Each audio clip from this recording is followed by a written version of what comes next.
बिस्मिल्लाहिर्रहमानिर्रहीम। अस्सलाम वालेकुम। मैं वसीम मलिक हूँ, मेरे साथ रिजवान गिलज़ई हैं। आज तारीख 17 जून दिन बुध का है और जिस लम्हे हम वीडियो रिकॉर्ड कर रहे हैं वक्त हो रहा है शाम के 6 बजे का।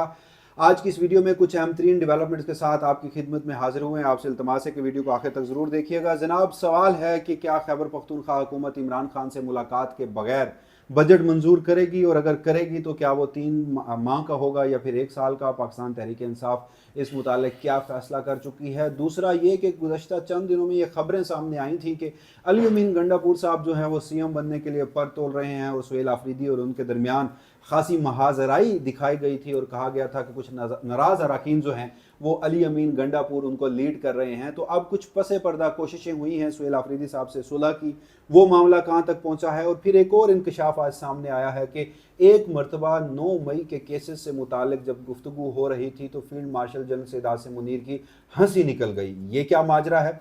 और फिर इमरान खान साहब के कुछ केसेस हैं कल जो पाकिस्तान की अदालतों में लगने हैं, वो भी क्विकली आपको उसकी अपडेट देंगे, जो कि बराह रास्त मुलाकातों से, बजट से और दीगर अमूर से जुड़े हैं। और आखिर में कश्मीर की सूरत हाल क्या चल रहा है, गुज़श्ता 12 घंटे की क्या तफसीलात हैं।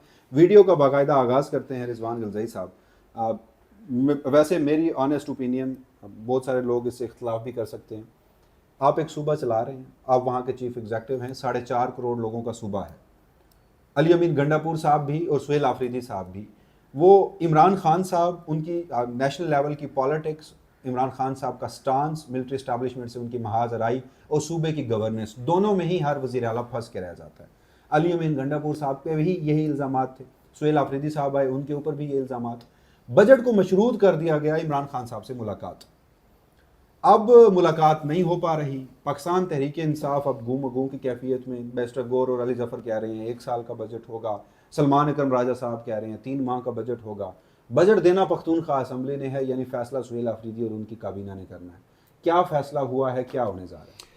देखें, उन्होंने मशरूत किया था और फिर 3 माह की कहानी भी आई थी, लेकिन खबर वही थी जो अगले दिन बैरिस्टर गौर साहब ने दी थी कि पूरे साल का बजट पेश करने जा रहे हैं। वैसे पूरे उन्होंने साल ये का कहा था बजट कि शायद मेरा ख्याल है, वो मेरा ख्याल है, तो उन्होंने यानी ऐड किया था, लेकिन हकीकत यही है अभी तक जो प्रिंसिपली यही डिसाइड हुआ है कि पूरे साल का बजट उनको देना पड़ेगा। इसके अलावा चारा कोई नहीं है। 3 माह के बजट की कोई हैसियत, आइनी हैसियत, कानूनी हैसियत नहीं है, और उनको ये बता दिया है कि अगर आप पूरे साल का बजट नहीं पेश करेंगे तो फिर आपके लिए आगे चल के मसाइल होंगे। कोई ठोस वजह देनी पड़ती है ना 3 माह के 3 माह के बजट के लिए कोई सॉलिड रीजन, जिसकी कोई आईनी और कानूनी पोजीशन हो, और उसको फिर आपको जस्टिफाई करना पड़ता है। अदरवाइज ये होगा कि ये किसी भी अदालत में, पेशावर हाई कोर्ट में, पेशावर हाई कोर्ट ना हुआ तो वफाकी आईनी अदालत के अंदर ये वैसे ही 3 साल का बजट जो है वो कलअदम हो जाएगा। तीन माह का बजट कलअदम हो जाएगा और उसमें फिर मसाइल पैदा हो सकते हैं।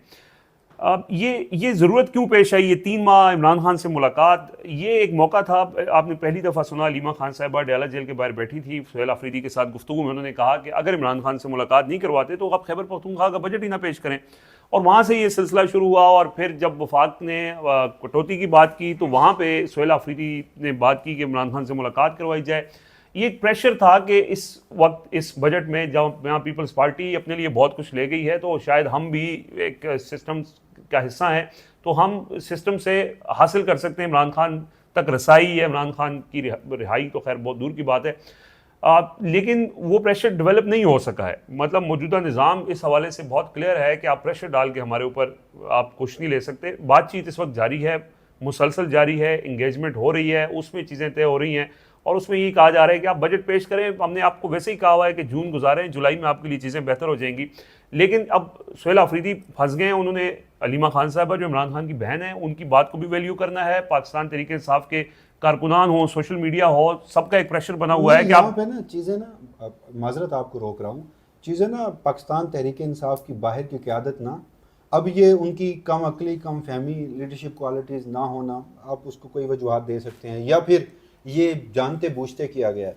देखिए, जो इमरान खान साहब की आखिरी मुलाकातों तक इतलात सामने आती रही, या पीटीआई जो बताती थी, वो उनकी एक आज़ाद अदलिया, मुल्क में शख्सी आज़ादियाँ, मुल्क में जमहूरियत, जो आज़ाद और फेयर इंतखाबात, इनकी तहरीकें थी ना उनकी, पाकिस्तान तहरीक इंसाफ की। अब वो महदूद कर देना इमरान खान साहब से मुलाकात, यहाँ तक तो आ गई बात। और फिर इमरान खान साहब से मुलाकात के लिए आप बजट रोक रहे हैं, इमरान खान साहब को हस्पताल मुंतकली के लिए आप बजट नहीं रोक रहे, या फिर पसे पर्दा आपको पता है कि इमरान खान साहब की सेहत बिल्कुल ठीक है, आप किसी पे यकीन कर रहे हैं, लेकिन आपको मुतादिद मरतबा धोखे भी मिले हैं। तो पीटीआई की क़यादत की इस वक्त मुझे पर्सनली समझ नहीं आ रही कि आपने बजट को गैर ज़रूरी तौर पर, जब आप जानते हैं वफाकी आईनी अदालत उनके पास है, गवर्नर राज आल तो वो नहीं लगा सकते, लेकिन एक्सट्रीम पे आकर कुछ भी लगा सकते हैं। और फिर आपने उनके साथ एक ऐसा वर्किंग रिलेशन कायम कर लिया कि बंद कमरों की मुलाकातों के आप सख्त खिलाफ थे, लेकिन आप वो कर भी रहे हैं।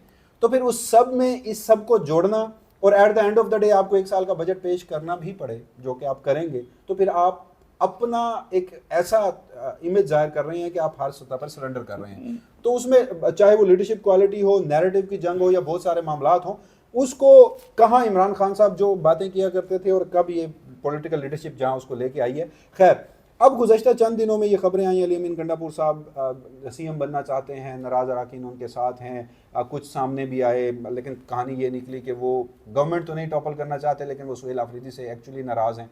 आज अली अमीन गंडापुर साहब जनाब आते हैं इस्लामाबाद की एक अदालत में, ऑडियो लीक्स केस होता है, उनके वारंट गिरफ्तारी जारी होते हैं, जहाँ वो पेश होते हैं तो वो वारंट जो हैं वो मुअत्तल कर दिए जाते हैं। उस पर मैं आपके पास खबर है वो मैं लूँगा, लेकिन आज एक इंकशाफ जो सामने आया वो मैं आपके सामने रखता हूँ। यानी 9 मई के केसेस हैं और उस पर फील्ड मार्शल साहब की हंसी निकली है। ये इंकशाफ किया है अली अमीन गंडापुर साहब ने। वो ये कहते हैं कि जनाब, चूंकि मैं जब वज़ीर आला था तो जो मुल्क की सतह की मीटिंग्स होती थी सिक्योरिटी के हवाले से, इकॉनमी के हवाले से, या मुल्क को दरपेश जितने भी इस वक्त मसाइल हैं उन हवाले से, तो मैं हर मीटिंग का हिस्सा होता था। तो वो कहते हैं कि एक मीटिंग ऐसी थी जिसमें, वैसे वो कहते हैं कि फील्ड मार्शल साहब की जो शख्सियत है वो इन मीटिंग्स में खासे संजीदा होते हैं और वो सीरियस बैठते हैं और वहाँ पर डिस्कशन भी होती है और फैसले भी लिए जाते हैं। वो कहते हैं कि एक मरतबा मैंने उन्हें कहा कि 9 मई के जो मेरे ऊपर केसेस हैं, अगर मेरे पास कोई एक ऐसी मशीन हो जो F-16 जितनी तेज़ चलती हो और हेलीकॉप्टर जैसे आराम से उतर जाती हो, तो जो मेरे ऊपर 9 मई 2 घंटे के अंदर जिन जगहों पर मेरे ऊपर मुकदमात हुए हैं, तो अगर ये सब भी मेरे ऊपर होता, मेरे पास होता और मैं इन जगहों पे जा रहा होता, तो भी मुमकिन नहीं था। तो वो कहते हैं कि इस मौके पर फील्ड मार्शल साहब जो है उनकी हंसी निकल गई। यानी अब मुल्क में आइन और कानून, 9 मई एक वाकया है, उसको किसने पॉलिटिसाइज किया, कहाँ मामलात गए, वो एक अलग डिबेट है। लेकिन ये एक बहरहाल इंटरेस्टिंग चीज़ थी कि जो पीटीआई खुद कहती है, अब अली अमीन गंडापुर साहब वहाँ कहते हैं कि मेरे ऊपर जनाब 6 इजला में 8 FIR हैं और उसमें मुझे कहा गया है कि इन 2 घंटों के दौरान मैं हर जगह पे मौजूद था। तो वो जो फील्ड मार्शल साहब ने सुना वो भी हंस पड़े, वो जो बड़े संजीदा रहते हैं वो भी हंस पड़े। तो फिर तो ये मजाक जो है वो हर सतह पर इसको तस्लीम किया जाता है, यानी ये मजाक ही है, मजाक ही है। अदरवाइज देखिए 9 मई के ऊपर पाकिस्तान की मिलिट्री एस्टैब्लिशमेंट का जो नैरेटिव है वो DG ISPR पूरे इदारे की नुमाइंदगी करते हैं और उनके बारे में कहा जाता है कि जो इदारे का सरबराह जो सोच रहा होता है, DG ISPR उसको बयान कर रहा होता है। अब पब्लिकली उनकी 9 मई के हवाले से इतनी सख्त स्टेटमेंट है। एक कल भी उन्होंने साफियों से गुफ्तगू में ये बात की। एक मीटिंग में जब अली अमीन गंडापुर साहब ये बता रहे हैं उनको जो इस वक्त कानूनी बेज़ाब्तियां हैं उस पर फील्ड मार्शल की हंसी निकल रही है। तो ये मेरी समझ से बहरहाल। अच्छा ये बताएं, इस पे कमेंट्स ऑब्वियस है नहीं करते हम, बेहतर यही है कि कमेंट नहीं किया जाए। हंसी काफ़ी है, हंसी काफ़ी है। वो फील्ड मार्शल भी हंस रहे हैं, हम भी यहाँ पे बैठ के हंस रहे हैं।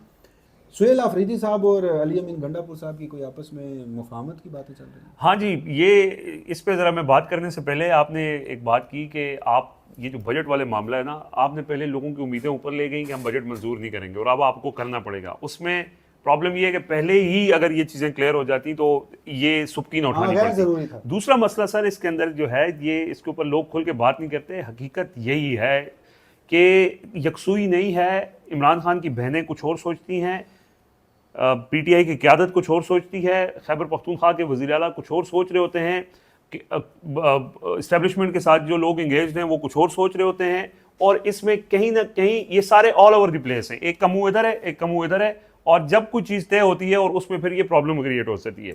अब ये खबर आई, ये सदीक जान साहब ने खबर दी थी, बेसिकली उनकी खबर थी कि एक बहन की मुलाकात करवा दी जाएगी, और ये खबर ठीक थी। एक बहन को हफ्ते वाले दिन ये नूरीन खान साहिबा को कह दिया था कि आपकी इमरान खान से मुलाकात हो जाएगी, और उसमें यानी कुछ उन्होंने कहा था कि 1-2 चीज़ें थी जो उनकी डिस्कशन होनी थी। फिर अलीमा खान साहिबा ने कहा कि हम बजट वाले मामले पे, वो कल उस्मा खान साहिबा ने भी गुफ्तगू में कहा कि बजट से हमारा कोई लेना देना नहीं, हम तो चाहते हैं इमरान खान को अस्पताल मुंतकिल किया जाए। लेकिन साथ जरा ये बताते हैं कि फिर इमरान से मुलाकात ना हो तो बजट भी पेश ना करें। हाँ, एक तरफ खुद को एसोसिएट करती है, दूसरी तरफ डिसएसोसिएट करती है। यही वो कंफ्यूजन है जिसके ऊपर लोग इसलिए खुल के बात नहीं करते कि चूंकि वो इमरान खान की बहनें हैं, अगर आप उनके ऊपर कोई तनकीद करेंगे तो फिर तो आपको नहीं बख्शा जाएगा ना। फिर शहबाज गिल साहब भी आ जाएंगे, शहजाद अकबर साहब भी आ जाएंगे और बहुत से इल्ज़ामात लगने शुरू हो जाएंगे। हकीकत जो है उनको बताया गया कि आपकी मुलाकात है। अलीमा खान साहब ने कहा कि जी हम इमरान खान को अल-शिफा अस्पताल में मिलेंगे, जाके हम नहीं मिलेंगे। नहीं, यानी ये पिछले 2-3 दिनों में या मंगल या उससे पहले इमरान खान की किसी बहन को ये कह दिया गया था कि आपकी मुलाकात कराई जा हफ्ते सकती वाले है। दिन उनको पैगाम दिया गया था। वो जो कहती हैं कि जी हमें कोई ऑफर, डायरेक्ट ऑफर उनको नहीं दी गई। मैंने कल भी ये बात की थी, जो अज़मा खान साहिबा ने भी कहा और नूरीन खानम ने भी कहा कि आज तक हमें डायरेक्ट ऑफर नहीं दी। डायरेक्ट ऑफर नहीं दी, लेकिन इनडायरेक्ट उनको ये पैगाम दिया गया कि आपकी मुलाकात इमरान खान से हो जाएगी। उन्होंने कहा अच्छा हम मशवरा करती हैं बहनें आपस में।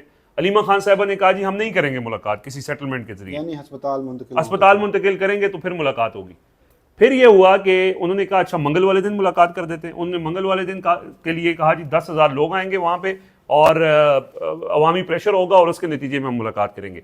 तो फिर इस्टेब्लिशमेंट, ये जब भी इस तरह की बात होती है वो कहते हैं अच्छा ठीक है आप 10,000 लोग ले आएँ, आप 10 लाख लोग ले आएँ, आप ज़मीन पर एटम बम मार लें, आसमान गिरा दें, हम आपके प्रेशर में आके कोई बात नहीं करेंगे। यही मामला इमरान खान से मुलाकात बजट के वाले मामले पे भी हुआ है। उन्होंने यही कहा है कि जी अगर आप हमें ये धमकी देंगे कि इमरान खान से मुलाकात के बगैर बजट पास नहीं करेंगे, हम नहीं करेंगे, आप कर लें जो करना है। वो ये कहते हैं, इस्टेब्लिशमेंट की ख्वाहिश है कि जो चीज़ हो वो बातचीत के जरिए हो, वो प्रेशर के जरिए नहीं हो सकती। ये बहुत क्लियर बात है और इसी वजह से वो मुलाकात नहीं हो सकी। हालांकि वो मुलाकात तय थी, होनी थी। और ये बीच में 10,000 वाला मामला, वो 10,000 भी नहीं इकट्ठे हो सके। अब या तो फैसला, अगेन आप उस दिन भी आप ये बात कर रहे थे, या तो फैसला कर लें कि आपने मुज़ाहमत करनी है या मुफाहमत करनी है। मुफाहमत के जरिए चीजें तय होती हैं, वो मुज़ाहमत के चक्कर में मारी जाती है। मुज़ाहमत भी तो नजर नहीं आ रही कहीं पे ना। या तो 10,000 लोग इकट्ठे हो जाते, या तो 10 लाख लोग आ जाते और वो इतना प्रेशर आता है। हो सकता है 10 लाख लोग आए, इतना प्रेशर बन जाएगा उनको मुलाकात करवानी पड़ जाए, लेकिन पहले आपके पास 10 लाख लोग तो होना। एहतजाज का डर मैं आपको बताऊं, हमें सुप्रीम कोर्ट की इमारत से बेदखल किया गया। हाँ जी, चीफ जस्टिस याहिया आफरीदी साहब की जानिब से रसाई सहाफ़ियों के महदूद और बाकी मामलात। तो हमने सुप्रीम कोर्ट के बाहर ग्रीन बेल्ट या पीटीआई अक्सर एहतजाज किया करती है, तो वहाँ पर एक दरख्त के नीचे कहा कि ये आज से हमारा प्रेस रूम है। चूँकि हमने अपनी सहाफ़ती जिम्मेदारियाँ निभानी है तो हम यहाँ से बैठ के निभा लेंगे। हमें नहीं चाहिए जो आप एक हमारे ऊपर एहसान जिता रहे थे कि मैंने आपको एसी वाला कमरा और बाकी चीज़ें, ठंडा पानी भी वहाँ, हाँ वो लग्जरी और बाकी चीज़ें, तो हम यहाँ बैठ कर काम करेंगे। तो वहाँ पर स्पेशल ब्रांच ने आए लोग, उन्होंने तस्वीर बनाई और बाकी चीज़ें। हालांकि 10 लोग भी नहीं थे जो आप बैठे हुए। और उसके बाद वहाँ पर सेक्रेटेरिएट थाने की पुलिस आ गई और उन्हें खदशा ये था कि हम एहतजाज कर रहे हैं। 10 लोग एहतजाज कर रहे हैं। तो अगर 10 लाख लोग इस मुल्क में बाहर निकल आए तो इस गवर्नमेंट ये मामला खैर कहीं और चले जाएंगे। क्विकली मुझे बता दें आप कि ये कोई हाँ, वो जो बात आप कर रहे थे, देखें वो बहुत सारी चीज़ें ख़राब हो गई ना पीटीआई के अंदर भी। और अगेन वही बात है कि यकसुई नहीं है, किधर सोच रहा है किधर सोच रहा है। और एक बड़ा चैलेंज केपी के अंदर पैदा हो गया कि कुछ लोग नाराज़ भी हो गए, फॉरवर्ड ब्लॉक भी सामने आ गया। अली अमीन गंडापुर साहब उसको वो सारा पैटर्न कर रहे थे। तो अब सुहेल आफरीदी साहब के फिर बैरिस्टर गौर चेयरमैन भी हैं और भी पार्टी के कुछ लोग हैं जो मुफाहमत चाहते हैं। वो सुहेल आफरीदी को जाकर उन्होंने कहा कि देखें आपके पार्ट पे जो मसाइल हैं कि आप लोगों का फ़ोन नहीं सुनते या लोगों से मुलाकात नहीं करते, आपके MPs हैं, आप उनसे बात भी करें। अली अमीन गंडापुर भी आपकी यानी पार्टी के हैं हमारे, तो हमें एटलीस्ट पार्टी के अंदर इख्तलाफात नहीं होने चाहिए। तो सुहेल आफरीदी ने उसके ऊपर एग्री किया कि ठीक है, मतलब मैं इन मुख्तलाफात को दूर करने के लिए तैयार हूँ। तो आज बैरिस्टर गौर साहब जो हैं वो अली अमीन गंडापुर साहब से भी मिलेंगे और अली अमीन गंडापुर की जो गुफ्तगू जिसमें वो हंसी वाली बात ने की थी उसके अंदर भी उन्होंने ये इशारा दिया कि हमारे इख्तलाफात नहीं है। तो सुहेल आफरीदी और अली अमीन गंडापुर के एक सख्त जंग काफ़ी अरसे से चल रही थी, उसके लिए काफ़ी हद तक चीज़ें उन्होंने आपस में यानी उनके इत्तेफाक हो गया है। और हो सकता है कि आने वाले दिनों में उनकी कोई मुलाकात भी हो जाए और दोनों शेर व शक्कर हो जाएं और ये एटलीस्ट उनका आपस का जो मामला है वो तो क्लियर हो। इमरान खान साहब के मुकदमात पाकिस्तान की अदालतों में मैं तो सिर्फ उसे लिटमस टेस्ट के तौर पर अक्सर देखता हूँ और मैं आपको बताता भी हूँ। अब कोई बहुत बड़ी डेवलपमेंट या पेशरफ्त उस हवाले से सामने नहीं आती, लेकिन चूँकि जो मुज़म्मिल असलम साहब और सुहेल आफरीदी साहब उन्होंने इमरान खान से बजट के सिलसिले में मुलाकात के हवाले से जो इस्लामाबाद हाई कोर्ट में दरख्वास्त दायर की थी उस पर एक एतराज़ बाकी रहा था। कल उस पर दोबारा समाअत है, जस्टिस आज़म खान उस पर समाअत करेंगे और ऑब्वियस है कि अगर फैसला थ्रू कोर्ट आर्डर हुआ और मुलाकात हो गई तो इसका मतलब ये है कि मुलाकात करवाने के लिए इस्टेब्लिशमेंट तैयार थी। इससे दो टोक ज़्यादा बात नहीं हो सकती। दूसरा मामला ये है कल ही हो सकता है मुलाकात हो जाए, अगर वो चाहें तो हो सकती है। अगर वो तो हाँ, मैं इसलिए कह रहा हूँ कि इस्टेब्लिशमेंट चाहेगी तो कोर्ट आर्डर भी आएगा और कोर्ट आर्डर पे इम्प्लीमेंटेशन भी होगी। ये कोर्ट ऑर्डर आ भी जाए तो अगर वो नहीं चाहेंगे तो इम्प्लीमेंटेशन नहीं होगी। लेकिन अब ये कि अदालतों का ऑर्डर भी मंजूरी से होगा। हाँ, तो वो नहीं देते ना, उस तरह का ऑर्डर भी नहीं देते। दूसरा, इमरान खान साहब से अगेन मुलाकातों का मामला, इस्लामाबाद हाई कोर्ट ने SOPs तय किए थे उन पर अमल दरामद नहीं हुआ। कंटेम्प्ट की पटिशनें मिसाल यूसुफजई साहिबा, सलमान अकरम राजा वो सुप्रीम कोर्ट में लेकर गए, और डॉक्टर उज़मा खान ने इमरान खान को अस्पताल मुंतकिल करने के हवाले से भी एक दरखास्त सुप्रीम कोर्ट में दायर की। टोटल ये 3 दरखास्तें कल लगी हैं। अब किसी किस्म के किसी रिलीफ की उम्मीद नहीं है, क्योंकि बेंच भी सुप्रीम कोर्ट में अब भी कुछ जजेस ऐसे हैं कि जहाँ वो रिलीफ बनता है वो ज़रूर देते हैं। ईमान मज़ारी साहिबा का केस हो या दीगर मामलात हों, हमने उसमें 9 मई में भी कुछ देखा है ज़मानतों से मुतालिक भी। लेकिन ये बेंच ऐसा है, जैसे मोहम्मद अली मजहर, जैसे शाहिद बिलाल हसन और जैसे मुसरत हिलाली ये मुकदमात सुनेंगे। पर्सनल ऑब्वियस है, ज़ेर अल्तवा मुकदमा है, उसको प्रोडिक्ट नहीं किया जा सकता, लेकिन अनफॉर्चुनेट है पाकिस्तान का जो अदालती निज़ाम है जिसको हम रोज़ कवर करते हैं, मैं इस हवाले से बिल्कुल बेंच देख के मुतमईन नहीं अंदाजा हूँ। हो जाता है हाँ फैसला जी, का। मैं बिल्कुल मुतमईन नहीं हूँ। बेंच देख के वैसे वो जस्टिस बंदियाल के दौर से पहले भी अंदाज़ा हो जाता था, लेकिन बहरहाल तब भी अदालतें ऐसी नहीं थी जो अब हो गई हैं। आप तो खैर आखिर में जनाब कश्मीर का मामला है, रिजवान गलज़ई साहब हम उसको मुतवातर रिपोर्ट कर रहे हैं। अगेन कोई अच्छी खबर नहीं होती जब भी आप रिपोर्ट करने के लिए बैठते हैं, दुख ही होता है। मामला अभी तक हल नहीं हुआ और ना ही हल की जानिब कोई पेशरफ जो है वो मुतवक्के या सामने आई है। मुज़ाकरात होंगे या क्रैकडाउन होगा, इसके दरमियान ही हमारी रियासत कहीं फंसी हुई है। वज़ीर आज़म आज़ाद कश्मीर रोज़ाना की बुनियाद पर मुज़ाकरात की बातें करते हैं। सिक्योरिटी ज़राए पहले इनडायरेक्टली, कल उन्होंने डायरेक्टली एक बैकग्राउंड ब्रीफिंग में ये बताया कि रियासत पहले माँ बनती है, अब रियासत बाप बनेगी, और कैटेगोरिकली कहा गया कि आइन और कानून के ज़रिए, और जब कहा गया है कि आइन और कानून के ज़रिए और ज़ाब्तों के ज़रिए मसाइल हल किए जाएंगे, तो फिर आप समझ जाइए कि मौजूदा स्टेट की आइन और कानून क्या है। तो ये मामला भी सामने आया है, और इस सारे मामले में आज जो वहाँ पर कुछ क्योंकि इंटरनेट की बंदिश है रिजवान गलज़ई साहब, कंप्लीट ब्लैकआउट है, लेकिन वहाँ से लोग इसको रिपोर्ट करते हैं मुख्तलिफ़ चीज़ें, और उसके बाद किसी ऐसी जगह पर जाते हैं जहाँ इंटरनेट आ रहा होता है तो वो सोशल मीडिया पे सामने आ जाती हैं। वहाँ के जो लोकल जर्नलिस्ट हैं उन्होंने ख़वातीन के भी इंटरव्यूज़ किए हैं वहाँ पर, उन्होंने जो कुछ शहादतें हुई थी जिस मुकाम पे हुई थी वो भी देखा है, वो भी दिखाया है, और ऐनी शाहिदीन से भी और लवाहिकीन से भी बातें की हैं। तो जो चीज़ें सामने आ रही हैं वो बड़ी खौफनाक हैं, वो बड़ी दिल दहला देने वाली हैं। बहरहाल ये अब सारा कुछ हो रहा है, बच्चों और बूढ़ों बच्चों और ख़वातीन की बड़ी तादाद इन धरनों में है। कल भी हमने आपको बताया धरने पूरे पूंछ डिवीज़न में हैं।